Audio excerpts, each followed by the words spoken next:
கடைசியில எங்க வந்து நின்று இருக்கிறாங்க தெரியுமா? இதெல்லாம் நாடகமா? எது அஜித் குமார் செத்து போனது நாடகமா? ஏன்டா அப்படி சொல்றீங்க? திமுகவோட ஆட்சியை கவிழ்ப்பதற்காக பாஜக செய்கின்ற சதி.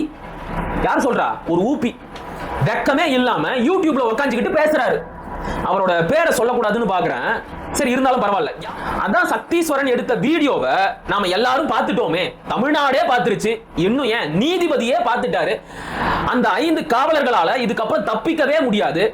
அப்புறம் எதுக்காக அவரை மிரட்டுறாங்க? அவரை மிரட்டி என்ன ஆக போகுது அப்படின்னு யோசிக்கலாம். இந்த இடத்துல தான் நீங்க கொஞ்சம் போலீஸ்காரங்க மாதிரி யோசிக்கணும். அந்த 3 காவலர்களும் இந்த காணொளியில இருக்க மாட்டாங்க. அப்ப நேரடி சாட்சியாக இருக்கக்கூடிய இந்த சக்தீஸ்வரனை மிரட்டியோ பிறழ் சாட்சியா மாத்தியோ இல்லனா இந்த வழக்குல இருந்தே மொத்தமா பின்வாங்க வச்சிட்டாலோ ரொம்ப சுலபமா இந்த 3 காவலர்களையும், அதாவது அந்த காணொளியில் இல்லாத 3 காவலர்களையும் விடுதலை செஞ்சிட முடியும். நெற்றிக்கண் சிறப்பினும் குற்றம் குற்றமே. நான் உங்கள் மகிழன், இது உங்கள் நெற்றிக்கண். அஜித் குமாரின் காவல் மரண குற்ற வழக்கில் தொடர்புடைய 5 தனிப்படை காவல் அதிகாரிகளையும் காப்பாற்றுவதற்காக என்னெல்லாம் செய்ய முடியுமோ அது எல்லாத்தையும் தமிழ்நாடு காவல்துறையும் இந்த திராவிட மாடல் திமுக அரசும் தொடர்ந்து செஞ்சுக்கிட்டே இருக்கிறாங்க. எல்லா பாடுத்தனத்தையும் முயற்சி பண்ணி பார்த்துக்கிட்டே இருக்கிறாங்க. அதாவது ஒரு தப்பு செஞ்சவன் அந்த தப்புக்கான தண்டனையில இருந்து தப்பிக்கணும் அப்படிங்கிறதுக்காக பயத்துல மேல மேல அதை விட பெரிய தப்பா செய்வான். அப்படி செய்யும் போது நல்ல வகையா மாட்டிக்குவான் அப்படின்னு சொல்லுவாங்கல்ல, அதுக்கு ஏத்த மாதிரி அஜித் குமாரோட காவல் மரணத்தில் தொடர்புடைய 5 தனிப்படை காவல் அதிகாரிகளை காப்பாற்றுவதற்காக தப்புக்கு மேல தப்பா தமிழ்நாடு காவல்துறையும் இந்த திராவிட மாடல் திமுக அரசும் செஞ்சுக்கிட்டே இருக்கிறாங்க. அப்படி ஒரு தப்பை செஞ்சுதான் இப்ப வகையா சிக்கி இருக்கிறாங்க. என்னன்னா, இந்த குற்ற வழக்கில் முக்கிய சாட்சியாக, இன்னும் ஏன் நேரடி சாட்சியாக இருக்கக்கூடிய சக்தீஸ்வரன் என்பவருக்கு கொலை மிரட்டல் விட்டு இருக்கிறாங்க. யார் இந்த சக்தீஸ்வரன்? இவர் தான் அஜித் குமாரை 5 தனிப்படை காவல் அதிகாரிகள் அடித்த போது அதை நேரில் பார்த்த ஒரே சாட்சி, ஒரே ஐ விட்னஸ் இவர் தான். பார்த்ததோட மட்டும் இல்லாம அதை தன்னுடைய அலைபேசியிலையும் காணொளி காட்சியா பதிவு செஞ்சு வெளி உலகத்துக்கு கொண்டு வந்தவர் இந்த சக்தீஸ்வரன் தான். இவருக்கு தான் இப்ப கொலை மிரட்டல் விட்டு இருக்கிறாங்க. சரி, யார் அந்த கொலை மிரட்டலை விட்டது அப்படின்னா அதுதான் ரொம்ப அதிர்ச்சியா இருக்கு. இப்ப அஜித் குமாரை அடித்தே கொன்ற அந்த 5 தனிப்படை காவல் அதிகாரிகளில் ஒருவரான ராஜா என்கின்ற காவலர் இருக்கிறாரு தெரியுமா? அவர் தான் இந்த கொலை மிரட்டலை விட்டு இருக்கிறார். அவருக்கும் சரித்திர பதிவேடு கொண்ட ஒரு முக்கியமான ரவுடி பொறுக்கி கொலைகாரனுக்கும் நெருங்கிய தொடர்பு இருக்கான். நல்ல காம்பினேஷன்ல போலீஸ் பொறுக்கி. அப்படி தனக்கு தெரிந்த அந்த ரவுடிய வச்சு சக்தீஸ்வரனுக்கும் அவருடைய குடும்பத்திற்கும் கொலை மிரட்டல் விட்டு இருக்கிறாரு. உன்னுடைய குடும்பத்தையே அழிச்சிருவேன் அப்படின்னு சொல்லி மிரட்டி இருக்கிறாங்களாம். இப்ப பாதுகாப்பு கேட்டு சக்தீஸ்வரன் டிஎஸ்பி கிட்ட முறையிட்டு இருக்கிறாரு. எவ்வளவு பெரிய கிரைம்! இதுக்கும் சேர்த்து இவங்க மேல வழக்கு போடணும். இப்ப உங்களுக்குள்ள ஒரு இயல்பான கேள்வி வரலாம். அதான் சக்தீஸ்வரன் எடுத்த வீடியோவை நாம எல்லாரும் பார்த்துட்டோமே, தமிழ்நாடே பார்த்துருச்சு. இன்னும் ஏன் நீதிபதியே பார்த்துட்டாரு. அந்த 5 காவலர்களால இதுக்கப்புறம் தப்பிக்கவே முடியாது. அப்புறம் எதுக்காக அவரை மிரட்டுறாங்க? அவரை மிரட்டி என்ன ஆக போகுது அப்படின்னு யோசிக்கலாம். இந்த இடத்துல தான் நீங்க கொஞ்சம் போலீஸ்காரங்க மாதிரி யோசிக்கணும். பொதுவா ஒரு விஷயத்த சொல்லுவாங்க, கிரிமினல்களோட பழகி பழகி ஒரு கட்டத்துக்கு மேல போலீஸ்காரங்களும் கிரிமினலாவே யோசிக்க ஆரம்பிச்சிருவாங்க அப்படின்னு. அது மாதிரி ரொம்ப டெக்னிக்கலா ரொம்ப கிரிமினலா திட்டம் போட்டு தான் இந்த கொலை மிரட்டலை விட்டு இருக்கிறாங்க. இப்ப சக்தீஸ்வரன் எடுத்த வீடியோவை நீங்க பாத்தீங்கல்ல, அந்த வீடியோல எத்தனை காவலர்கள் அஜித் குமாரை அடிச்சாங்க? 2 பேர். மீதி இருக்கிற 3 பேருக்கு இந்த சக்தீஸ்வரன் தான் நேரடி சாட்சி, ஒரே ஐ விட்னஸ். அந்த 3 காவலர்களும் இந்த காணொளியில இருக்க மாட்டாங்க. அப்ப நேரடி சாட்சியாக இருக்கக்கூடிய இந்த சக்தீஸ்வரனை மிரட்டியோ பிறழ் சாட்சியா மாத்தியோ இல்லனா இந்த வழக்குல இருந்தே மொத்தமா பின்வாங்க வச்சிட்டாலோ ரொம்ப சுலபமா இந்த 3 காவலர்களையும், அதாவது அந்த காணொளியில் இல்லாத 3 காவலர்களையும் விடுதலை செஞ்சிட முடியும். புரியுதா? இப்ப சக்தீஸ்வரனை மிரட்டி பிறழ் சாட்சியா மாத்திடுறாங்கன்னு வைங்க. நாளைக்கு இந்த வழக்கு விசாரணையின் போது அரசு தரப்பு வழக்கறிஞர் சக்தீஸ்வரன் கிட்ட குறுக்கு விசாரணை செய்வார். ஏன்பா, நீ வீடியோ எடுக்கும் போது அந்த வீடியோவுல 2 காவலர்கள் மட்டும்தான் இருந்தாங்க, மீதி இருக்கிற 3 பேரை நீ பாத்தியா, அவங்க இந்த வீடியோவுல இல்லையே அப்படின்னு கேட்பாரு. அதுக்கு சக்தீஸ்வரன் பயத்துல இல்ல அப்படின்னு போய் சொல்லிட்டாருன்னு வைங்க, முடிஞ்சு, அவ்வளவுதான். ரொம்ப சுலபமா இந்த குற்ற வழக்கில் இருந்து அந்த 3 காவலர்களையும் விடுதலை செய்து விட முடியும். இப்ப புரியுதா எதுக்காக சக்தீஸ்வரனுக்கு கொலை மிரட்டல் விட்டாங்க அப்படின்னு? இதுதான் காவல்துறையோட வேலையா? காவல்துறை அப்படின்னா ஒரு குற்றத்தில் தொடர்புடைய சாட்சி, ஆதாரம் இது எல்லாத்தையும் தேடி கண்டுபிடிக்கணும். அதை விட்டுட்டு இருக்கிற கிடைச்ச சாட்சிகளையும் ஆதாரங்களையும் தேடி தேடி அழிக்க கூடாது. ஆனா காவல்துறை அஜித் குமாரோட கொலை வழக்குல அந்த வேலையை தான் தெளிவா செஞ்சுக்கிட்டு இருக்காங்க. ஏற்கனவே அஜித் குமாரை அடிச்ச மாட்டு தொழுவத்துல இருந்த பிவிசி பைப்பு, மரக்கட்டை, இரும்பு கம்பி இது எல்லாத்தையும் ஒரு கோணி பையில போட்டு வாரி எடுத்துக்கிட்டு போயிட்டாங்க. அந்த மாட்டு தொழுவத்துல இருந்த ரத்தக்கரை, மிளகா பொடிக்கரை, சிறுநீர் கரை இது எல்லாத்தையும் தொடச்சி அழிச்சிட்டாங்க. எல்லாத்துக்கும் மேல கோவில் வளாகத்தில் இருந்த சிசிடிவி கேமரா காட்சிகளையும் மிரட்டி வாங்கிட்டு போயிட்டாங்க. மிச்சம் இருக்கிற நேரடி சாட்சி இந்த சக்தீஸ்வரன் மட்டும்தான். அவரையும் மிரட்டி இந்த வழக்குல இருந்து பின்வாங்க வச்சிட்டா, இல்லனா பிறழ் சாட்சியா மாத்திட்டா குறைஞ்சபட்சம் 3 காவலர்களையாச்சும் நாம காப்பாத்திர முடியும் அப்படின்னு டெக்னிக்கலா, கிரிமினலா திட்டம் போட்டு இந்த கொலை மிரட்டலை விட்டு இருக்கிறாங்க.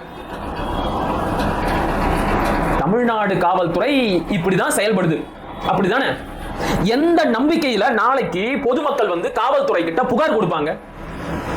பொதுமக்களுக்கு காவல்துறை மேல எப்படி நம்பிக்கை வரும்? இதுக்கப்புறம் நாம போய் புகார் கொடுத்தா காவல் அதிகாரிகள் விசாரிச்சு உண்மையான குற்றவாளிகளை கண்டுபிடிப்பாங்க, அவங்கள நீதிமன்றத்துல நிறுத்தி தண்டனை வாங்கி தருவாங்க அப்படின்னு பொதுமக்களுக்கு எப்படி நம்பிக்கை வரும்? குற்றவாளிகளை காப்பாத்துறதா காவல் அதிகாரிகளோட வேலை. ஐயா ஸ்டாலின் அவர்கள் என்னதான் செய்யறாரு? 3 நாளா இதே கேள்வியை கேட்டுக்கிட்டே இருக்கிறோம், எல்லாருமே கேட்கிறோம். காவல்துறையை தன்னுடைய கட்டுப்பாட்டில் வைத்திருக்கக்கூடிய முதலமைச்சர் ஐயா மு.க. ஸ்டாலின் அவர்கள் என்னதான் செஞ்சுக்கிட்டு இருக்கிறாரு? அவருக்கு தெரிஞ்சதுதான் இதெல்லாம் நடக்குதா? அவர் இதையெல்லாம் பார்க்கிறாரா, கவனிக்கிறாரா? கவனிக்கிறாரு அப்படின்னா எப்படி ஒரு காவல் அதிகாரி இவ்வளவு வெளிப்படையாக ஒரு குற்ற வழக்கில் முக்கிய சாட்சியாக இருக்கக்கூடிய நபருக்கு கொலை மிரட்டல் விட முடியும்? அதுவும் பாருங்க, தமிழ்நாடே விட்டு கவனித்துக் கொண்டிருக்கக்கூடிய ஒரு குற்ற வழக்கு, அதுலயே இவ்வளவு வெளிப்படையா கொலை மிரட்டல் விட்டு சாட்சியை மாத்த பாக்குறாங்க அப்படின்னா இதுக்கு முன்னாடி எத்தனை குற்ற வழக்குல எத்தனை சாட்சியை அழிச்சு ஆதாரங்களை கலைச்சு உண்மையான குற்றவாளிகளை இந்த தமிழ்நாடு காவல்துறை தப்பிக்க விட்டு இருக்கும். இப்படிதான் தமிழ்நாடு காவல்துறை செயல்பட்டுக்கிட்டே இருக்கு, அப்படிதானே? சிறப்பு, வாழ்த்துக்கள். ஐயா ஸ்டாலின் அவர்கள் தமிழ்நாடு காவல்துறையை ரொம்ப சிறப்பா நிர்வகிக்கிறாரு. பாராட்டுக்கள் யா, பாராட்டுக்கள். சும்மாவா சொல்றாங்க இவரை பொம்மை முதல்வர் அப்படின்னு? தனக்கு கீழே இருக்கிற ஒரு துறையில் அதிகாரிகள் என்ன செய்யறாங்க அப்படிங்கிறது கூட அவருக்கு சுத்தமா தெரியல. சரி பரவாயில்ல, அவர் கவனிக்கிற அரசு துறையில தான் அவரால் கவனம் செலுத்த முடியல அப்படின்னா அவருடைய கட்சிக்காரங்க என்ன செய்யறாங்க அப்படிங்கறத கூட அவரால் கவனிக்க முடியல. அவரோட கட்சிக்காரங்க இந்த விஷயத்துல கட்ட பஞ்சாயத்து செஞ்சாங்க அப்படின்னு சொல்லி குற்றச்சாட்டு முன்வைக்கப்பட்டுச்சு. 2 நாள் ஆச்சு. அந்த கட்ட பஞ்சாயத்து செஞ்ச திமுக கட்சி பொறுப்பாளர்கள் மீது இதுவரைக்கும் ஐயா ஸ்டாலின் அவர்கள் என்ன நடவடிக்கை எடுத்தாரு? இந்த கொடுமை ஒரு பக்கம் அப்படின்னா அஜித் குமாரோட இந்த காவல் மரண குற்றத்தில் கூட மிக கேவலமான மட்டமான ஒரு ஜாதி அரசியலை திமுக செஞ்சுக்கிட்டு இருக்கு. நேற்றைக்கு அஜித் குமாரோட தம்பிக்கு அரசு பணி வழங்கும் அரசாணைய அமைச்சர் பெரிய கருப்பன் கொடுத்தாரு. அந்த நிகழ்வுல அரிநாடாரும் கூட இருக்கிறாரு. அரிநாடாருக்கு அந்த இடத்துல என்ன வேலை? அவர் யாரு? அரசு அதிகாரியா? இல்ல சிவகங்கை மாவட்ட கலெக்டரா, மாவட்ட ஆட்சியரா, திருப்புவனம் வட்டாட்சியரா? யார் அவரு? ஒரு நாடார் சங்க தலைவர், நாடார் சங்கத்துல அறியப்பட்ட ஒரு முகம். எதுக்காக அவரை கூட்டிக்கிட்டு வந்து அவரை வச்சுக்கிட்டு அஜித் குமாரோட தம்பிக்கு அரசு பணி வழங்கும் அரசாணைய கொடுக்குறீங்க? இப்ப செத்து போன அஜித் குமார் எந்த சமூகத்தை சேர்ந்தவர் அப்படின்னு உங்களுக்கு தெரியுமா? எனக்கு தெரியுமா? நம்ம யாருக்கும் தெரியாத அந்த தகவலை கூட திமுக எவ்வளவு அழகா மோப்பம் முடிச்சு அதை வச்சுக்கிட்டு கீழ்த்தரமான ஜாதி அரசியலை செய்யறாங்க பாருங்க. ஏன்டா செத்தவன் நாடாரு அப்படிங்கிறதுக்காகவா நாங்க எல்லாம் இங்க பேசிக்கிட்டு இருக்கிறோம்? ஒரு அப்பாவிய, எந்த தப்பும் செய்யாத ஒரு அப்பாவிய இப்படி அடிச்சே கொண்டு இருக்கிறீங்களே, இதுக்கு நீதி வேண்டும். அவனை அடிச்சு கொண்டவங்களுக்கு சட்டப்படி தண்டனை கொடுக்கணும். இனி இது மாதிரியான காவல் மரணங்கள் இன்னொருத்தருக்கு நடக்க கூடாது அப்படிங்கிறதுக்காகத்தான் எல்லாரும் பேசிக்கிட்டு இருக்கிறோம். ஆனா திமுக மட்டும் இதுல ரொம்ப தெளிவா ஒரு ஜாதிய கணக்கையும் ஒரு ஜாதி ஓட்டு கணக்கையும் போட்டுக்கிட்டு இருக்கு. தேர்தல் வேற நெருக்கத்துல வருது, சட்டமன்ற தேர்தல். இந்த நேரத்துல நாடார் சமூகத்தை சேர்ந்த ஒரு இளைஞனை நம்முடைய முதலமைச்சர் ஐயா மு.க. ஸ்டாலினோட கட்டுப்பாட்டில் இருக்கக்கூடிய காவல்துறை அடிச்சே கொண்டு இருக்கு. தேர்தல் நேரத்துல இந்த சமூக மக்கள் கோபப்பட்டு திமுகவிற்கு ஓட்டு போடாம போயிடுவாங்களோ அப்படிங்கிற பயத்துல தான் இப்ப நாடார் சமூகத்தில் அறியப்பட்ட பிரபலமான ஒரு நபரான அரி நாடார பக்கத்துல வச்சுக்கிட்டு அஜித் குமாரோட தம்பிக்கு அரசு பணி வழங்கும் அரசாணையை கொடுத்திருக்காங்க. இங்க பாருங்க நாடார் சமூக மக்களே, நாங்க ஒண்ணும் உங்க சமூகத்திற்கு எதிரா இல்ல. உங்க சமூகத்தை சேர்ந்த முக்கியமான நபர் ஒருத்தரே எங்க கூட தான் இருக்கிறாரு, அது ஏதோ தெரியாம நடந்துருச்சு அப்படின்னு நாடார் சமூக மக்களுக்கு காட்டுறாங்களாம். இந்த உலகத்திலேயே திமுக மாதிரி மிக கேவலமான, மட்டமான, கீழ்த்தரமான, ஈனத்தனமான இன்னும் எத்தனை தனம் இருக்கோ அது எல்லாத்தையும் போட்டுக்கோங்க. அப்படி ஒரு ஜாதி அரசியலை வேற யாராலையும் செய்ய முடியாது. இதுல மட்டும் கிடையாது, இதுக்கு முன்னாடியும் நீங்க யோசிச்சு பாருங்க. 2020 ஜெயராஜ் பெனிக்ஸ் காவல் மரணம் அன்னைக்கு நடிகர் சூர்யா ஐயா எடப்பாடி பழனிசாமியின் அதிமுக அரசை கண்டித்து 2 பக்கத்துக்கு அறிக்கை வெளியிட்டார். அவர் யாரு சொல்லி அந்த அறிக்கையை வெளியிட்டாரு அப்படின்னு நமக்கு நல்லா தெரியும். அதே சூர்யா இன்னைக்கு அஜித் குமாரோட மரணத்திற்கு ஒரு வார்த்தை கூட வாயை திறந்து பேசல, ஒரு வரி ட்வீட் கூட போடல. அவருடைய பொண்டாட்டியோட வெளிநாடு சுற்றுலாவில் இருக்கிறாரு. சரி, இருந்துட்டு போகட்டும். அன்னைக்கு எதுக்காக சூர்யாவை விட்டு எடப்பாடி பழனிசாமிக்கு எதிராக 2 பக்கம் அறிக்கையை வெளியிட வச்சாங்க? ஏன்னா இவங்க 2 பேரும் ஒரே சமூகத்தை சேர்ந்தவர்கள். இங்க பாத்தீங்களா, எடப்பாடி பழனிசாமியோட சமூகத்தை சேர்ந்தவரே, நாடறிந்த நடிகரே அவரை கண்டிச்சு அறிக்கை வெளியிட்டு இருக்கிறாரு. அந்த அளவிற்கு எடப்பாடி பழனிசாமிக்கு நிர்வாக திறனே இல்ல, அவருடைய கட்டுப்பாட்டில் இருக்கின்ற காவல்துறையை அவரு சரியா கண்காணிக்கல அப்படின்னு எல்லாம் பரப்புரை செஞ்சாங்க. இப்ப நம்ம அண்ணன் சீமான் ஐயா ஸ்டாலினை நோக்கி ஏதாச்சும் ஒரு கேள்வி கேட்டாருன்னு வைங்க, ஸ்டாலின் பதில் சொல்ல மாட்டாரு, உதயநிதி கூட பதில் சொல்ல மாட்டாரு, நேரா மனோ தங்கராஜும் கீதா ஜீவனும் தான் பதில் சொல்லுவாங்க. ஏன்னா அண்ணன் சீமானும் மனோ தங்கராஜும் கீதா ஜீவனும் ஒரே சமூகத்தை சேர்ந்தவர்கள். அதே மாதிரி ஐயா ராமதாஸ் ஏதாச்சும் ஒரு கேள்வி கேட்கிறாரா, ஐயா அன்புமணி ஏதாச்சும் ஒரு கேள்வி கேட்கிறாரா, இல்லனா பாமகவில் இருந்து யாராச்சும் ஏதாச்சும் ஒரு கேள்வியை கேட்கறாங்களா, அதுக்கு முதலமைச்சர் பதில் சொல்ல மாட்டாரு, ஐயா துரைமுருகன் தான் பதில் சொல்லுவார். ஏன்னா இவங்க எல்லாரும் ஒரே சமூகத்தை சேர்ந்தவர்கள். எவ்வளவு நுட்பமான சாதி அரசியல் பாருங்க. இதத்தான் கடந்த 50 ஆண்டுகளாக திமுக செஞ்சுக்கிட்டே இருக்கு. என்னதான் ஆரியர்கள் வர்ணாசிரமத்தையும் சாதிய ஏற்றத்தாழ்வுகளையும் கொண்டு வந்து தமிழர்களை பிரித்து பிளந்து போட்டு இருந்தாலும் அந்த ஜாதிய பிளவுகளை வச்சு ரொம்ப அழகா அரசியல் செய்யறது யாரு அப்படின்னு பார்த்தா அது திமுக தான். இப்ப ஒரு பக்கம் அஜித் குமாரை கொன்ற காவலர்களை காப்பாற்ற பாக்குறாங்க, இன்னொரு பக்கம் அஜித் குமாரோட மரணத்தை வச்சு ஜாதி அரசியல் செய்ய பாக்குறாங்க. கடைசியில எங்க வந்து நின்று இருக்கிறாங்க தெரியுமா? இதெல்லாம் நாடகமா? எது அஜித் குமார் செத்து போனது நாடகமா? ஏன்டா அப்படி சொல்றீங்க? திமுகவோட ஆட்சியை கவிழ்ப்பதற்காக பாஜக செய்கின்ற சதி. யார் சொல்றா? ஒரு ஊபி வெக்கமே இல்லாம யூடியூப்ல உட்காந்துக்கிட்டு பேசுறாரு. அவரோட பேரை சொல்லக்கூடாதுன்னு பாக்குறேன், சரி இருந்தாலும் பரவாயில்ல. யாசீர் என்கின்ற மொரட்டு ஊபி யூடியூப்ல உட்காந்துக்கிட்டு பேசுறாரு. ஏங்க இதெல்லாம் ஒரு சதியா இருக்குங்க. திமுகவோட ஆட்சியை கவிழ்ப்பதற்காக பாஜக செய்கின்ற சதியா இருக்கும். எப்படிப்பா சொல்ற? இப்ப 4 வருஷத்துக்கு முன்னாடி அரியலூரை சேர்ந்த லாவண்யா என்கின்ற பள்ளி மாணவி தற்கொலை முயற்சி செஞ்சாங்க. அந்த தற்கொலை முயற்சியை அடிப்படையா வச்சுக்கிட்டு இந்து முன்னணியும் அன்றைக்கு பாஜகவின் மாநில தலைவராக இருந்த அண்ணாமலையும் ஒரு மத கலவரத்தை ஏற்படுத்த முயற்சி பண்ணாங்க. இப்ப அந்த மாணவி படிக்கிற பள்ளியில அவங்களை கட்டாயப்படுத்தி மதம் மாற சொன்னாங்க. அதை தாங்கிக்க முடியாம, அந்த நெருக்கடியை பொறுத்துக்க முடியாம தான் இந்த மாணவி தற்கொலை முயற்சியில ஈடுபட்டாங்க அப்படின்னு சொல்லி போலியா எடிட் பண்ண ஒரு வீடியோவை வெளியிட்டு, இங்க பாருங்க இந்துக்களுக்கு பாதுகாப்பே இல்லையா, இந்த திமுக ஆட்சியில வெளிப்படையா மதமாற்றம் நடக்குது, அதுவும் கட்டாயப்படுத்தி மதமாற்றம் செய்யறாங்க அப்படின்னு அன்றைக்கு சங்கிகள் வந்து பரப்புரை செஞ்சாங்களாம். ஆமா செஞ்சாங்க, மாற்று கருத்து இல்ல. அது மட்டும் இல்லாம அந்த சம்பவத்தின் போதுதான் ஏபிவிபி அப்படின்னு சொல்லிட்டு ஒரு சங்கி மாணவர் அமைப்பு இருக்குல்ல, அந்த மாணவர் அமைப்பு முதலமைச்சரோட வீட்டையே முற்றுகையிட்டாங்க.